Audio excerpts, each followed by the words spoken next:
What's going on, everyone? Today we're going to be doing a Hashira ranking video from strongest to weakest, and we're going to be talking about why I believe these Hashira are ranked in the position that they are. And after watching the Demon Slayer series and the manga, I think that the general consensus is a bit wrong in terms of where most of the Hashira rank. So let's go ahead and get right into it. So at the number one spot, we have Guillaume. And I don't really think that this is very much a controversial ranking here. There's been multiple statements from the Hashira themselves, as well as Kokoshibo from Guillaume being, if not the strongest Hashira, especially one of the strongest Hashira that Kokoshibo's faced, definitely. But as far as it goes with the actual Hashiras that we see in the show, Guillaume definitely takes that number one spot. Even all the Hashira themselves say that Guillaume is the strongest. And then next we get into Saname here, ranked at number two, which I also believe is not very controversial for the rankings here. Saname pretty much saved Marichiro and Genya, helped both of them out in battle against Kokoshibo. He was able to fight alone in a 1v1 against Kokoshibo for a decent amount of time before he got slightly bit overwhelmed. But he was also able to behead Kokoshibo alongside of Guillaume. So I don't think that there's really much controversy here with Saname's ranking. Now, number three, we have Marichiro. And I know a lot of people have a different consensus on who's the number three spot here. But we have Marichiro ranked at number three. And there's going to be a couple of reasons on why this is. So, in the battle against Kokoshibo, Kokoshibo used his 14th form, Heaven's Full Crescent Moon, and his goal was to go ahead and kill Guillaume, Saname, and Marichiro all in one shot with his 14th form of mood breeding. Now, after using his 14th form, Marichiro was able to charge forward, rush forward towards Kokoshibo and dodge thanks to the see-through world and land his blade inside of Kokoshibo's abdomen. And eventually he went on to activate his red blade in doing so. Now, let's keep in mind that Kokoshibo is the upper one, and this attack that he was using was with full kill intent, right? He was trying to take them out. We can only assume that his 14th form is one of his strongest moves, if not his strongest move, and he was using this trying to take out Marichiro, and Marichiro was able to dodge using the see-through world. And I know a lot of people will say that maybe Giyu, Rengoku, Obanai, someone like that would be over Maruchiro just because Maruchiro didn't survive. However, Maruchiro was pretty much one of the first people, one of the first Hashira to access the see-through world. He was the first person on screen to unlock his Demon Slayer mark and the first person to achieve his red blade when wounding Kokoshibo, right? And he was able to immobilize and stun and make Kokoshibo feel pain, allowing for Guillaume and Saname to land that killing blow. And so, a counter argument that some people would try and give for why Giyu, Rengoku, Obanai, the people that survived are above Marichiro, is because they all survived and they fought against Muzan, were battling with him. Now, as far as it goes with Muzan here, Muzan is definitely stronger than Kokoshibo. However, Muzan was fighting against 9 different targets from what I can remember. And as far as it goes with Kokoshibo, Kokoshibo was only fighting against 4, but when he used his 14th form, he was only attacking 3 people. He was only attacking Marichiro, Saname, and Guillaume. Now, why is this important? This is important because when going against much more fighters, such as 9 fighters, your precision and accuracy is going to be decreased severely, right?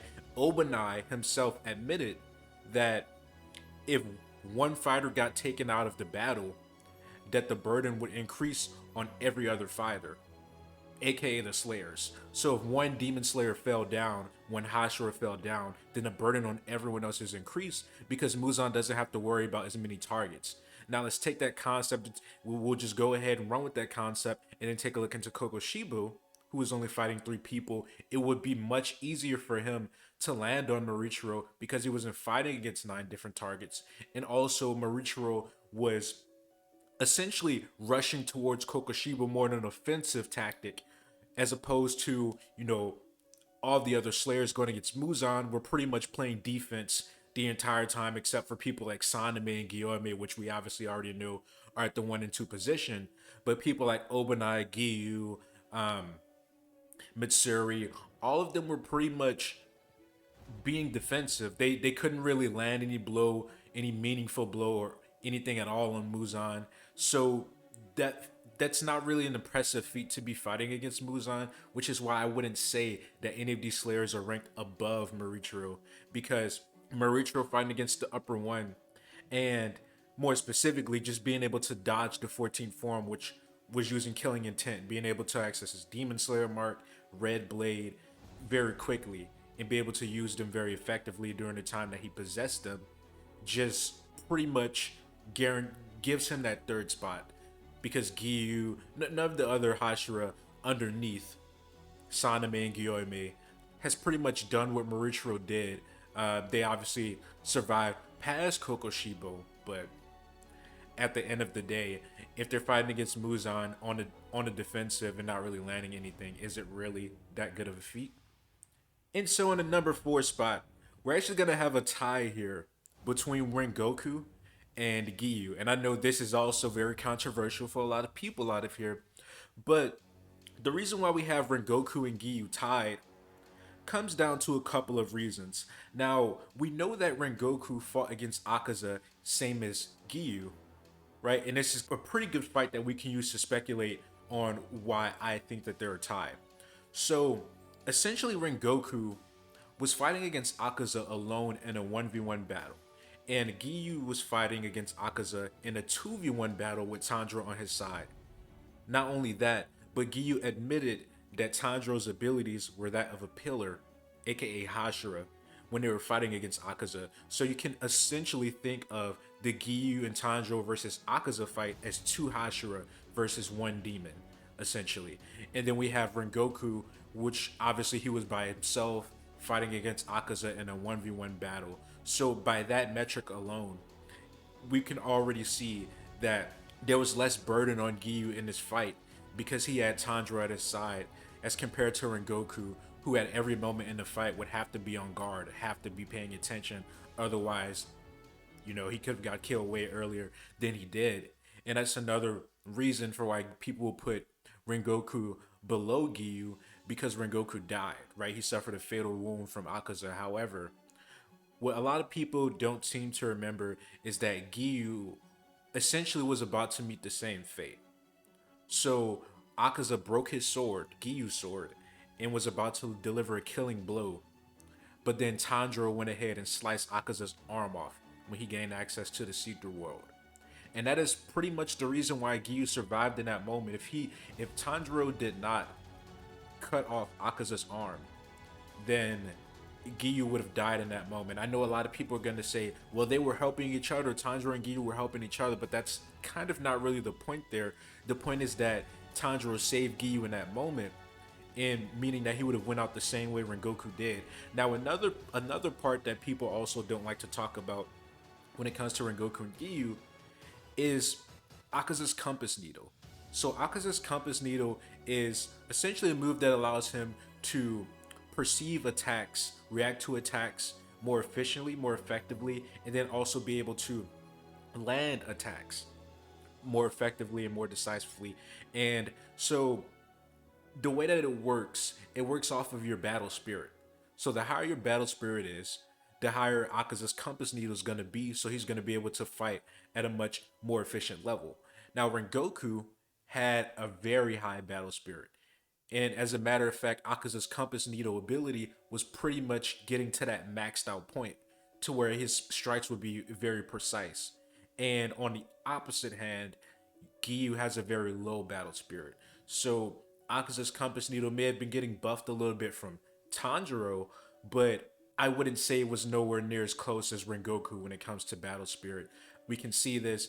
Akaza himself was constantly pleading on to Rengoku to become a demon. He kept asking, was very persistent with it, as opposed to Giyu, which he may have told him once or twice to become a demon, but Akaza complemented Rengoku's fighting ability multiple times, as opposed to Giyu.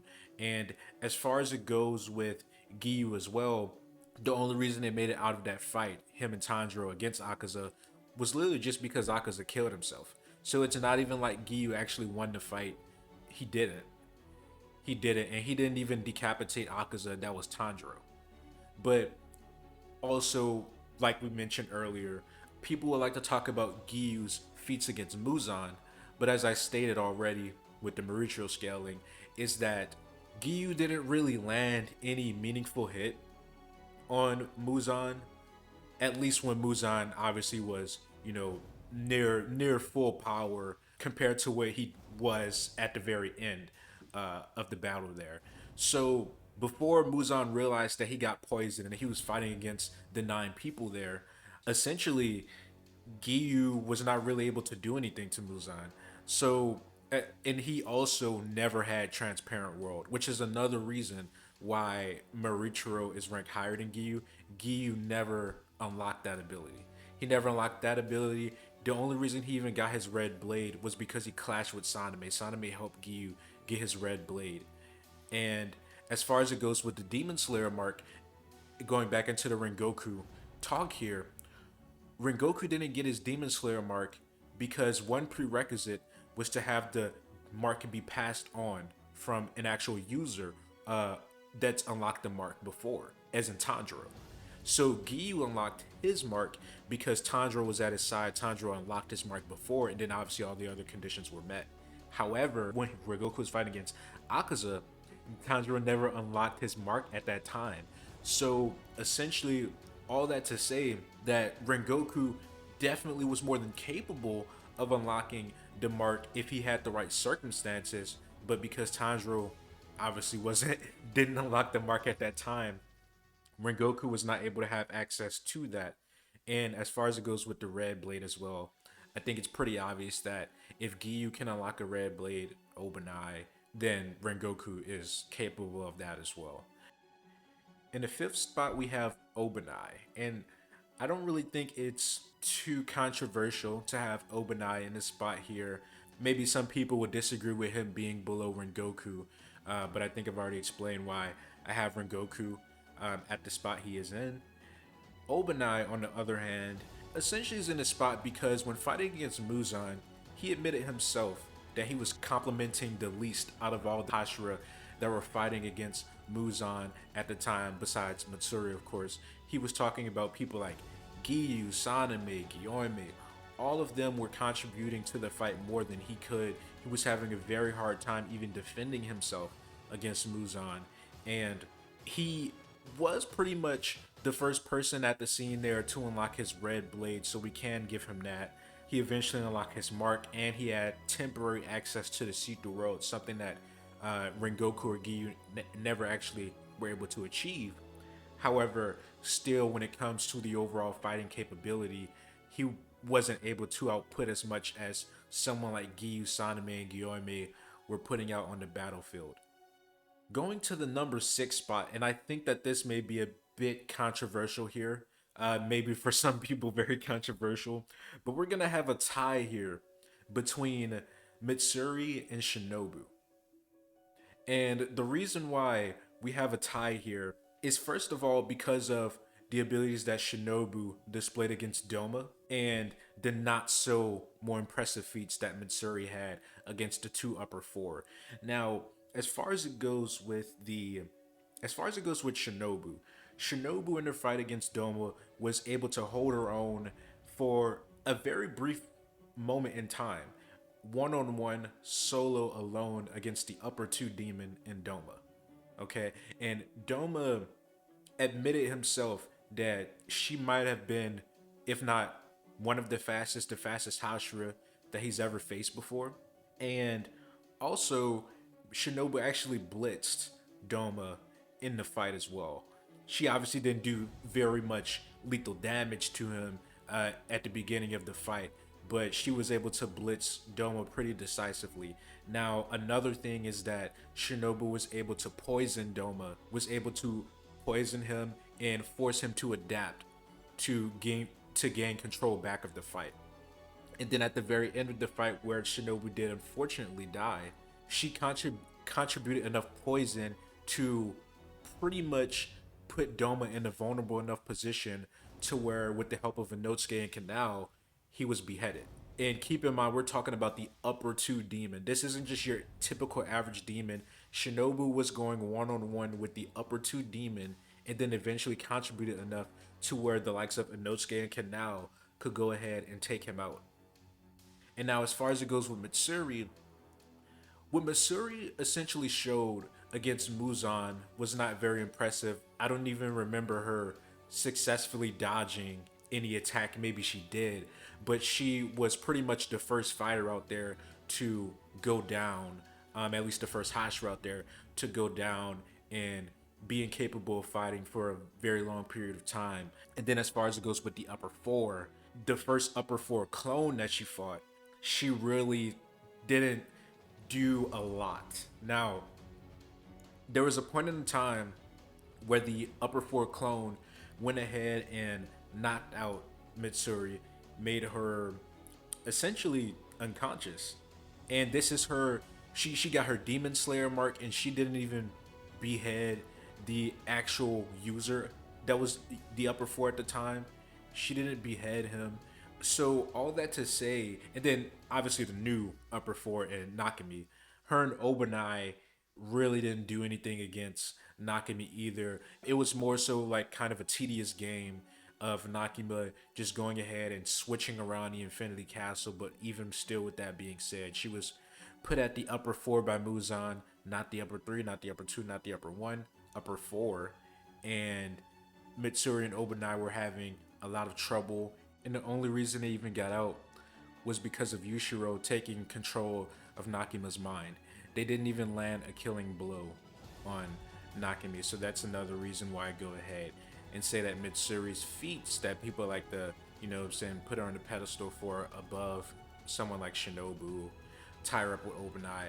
I don't really think that they're kind of tied there. I just think that Mitsuri can be comparable to Shinobu, and that way they're both tied, right? Shinobu went one on one against Doma. I don't think that Mitsuri would have been able to last as long as Shinobu did, and definitely not contribute enough to have Doma be killed in the way that he was.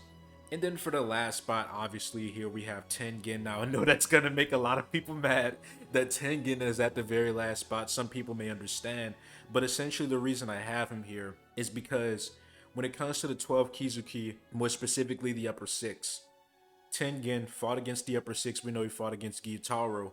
However, when fighting against Gyutaro one on one, he didn't really do much to offend Gyutaro, to put Gyutaro in any real danger one on one. He kind of looked like he was basically just on par with Gyutaro, able to react to certain attacks, make his own attacks, but nothing too crazy that Gyutaro couldn't deal with, right? And keep in mind, this is the upper six. This is pretty much the lowest rank upper demon that Tengen had this much trouble with.